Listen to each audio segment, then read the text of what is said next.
صباحكم توفير، صباحكم عسل، صباحكم خير، صباحكم كل حاجة حلوة يا رب. يلا بسرعة اهو، البرتقال ب12 ونص والجزر ب5 جنيه. هاتي لك 2 كيلو و2 كيلو وظبطيهم يا بطة يعيشوا معاكي حبة كتار ويريحوكي من فطار رمضان. يلا يا بطة. طبعا كنتوا معايا لما جبنا الجزر من السوق، الكيلو ب5 جنيه. احلى جزرة اهي، جبتيه قشرتيه ظبطتيه هتقطعيه طرنشات، وفي الحلة بتاعتك تحطيه وعليه شوية مية فقط لا غير، وهدي النار يا بطة بعد ما يغلي لحد ما يستوي ويبقى مسلوق. يلا نخش على البرتقال. الجزر اهو في الحلة وعليه المية، هيتسلق يتسلق خالص.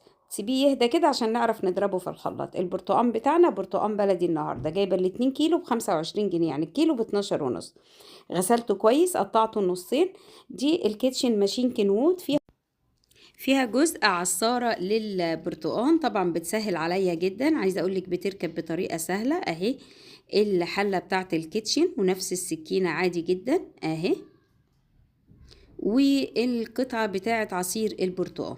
بس سهلة يا باشا، بشغل وابدأ ان انا اعصر البرتقال بتاعي. طبعا لو عندك عصارة برتقال يدوي بقى كهرباء مش هتفرق معاكي، انا بس حبيت اوريكي دي لان ناس كتير مش عارفة تستخدم. عصرت البرتقال كله نازل متصفي اهو.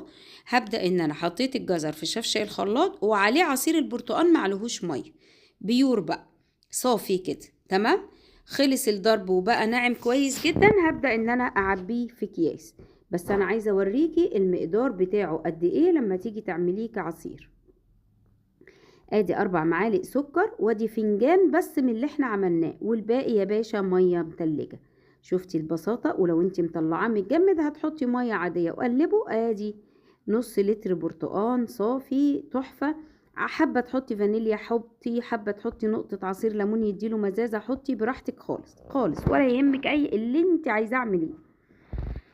طيب انا مش عايزه يا حنون اشيله كده، يعني انا عايزه اشيله متجمد مش عصير، عشان ممكن يكون هيغير، بس ما بيغيرش الطعم على فكره.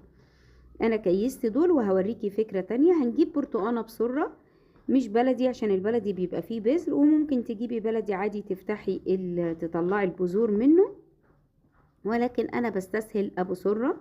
فالمتوفر عندك اعمليه.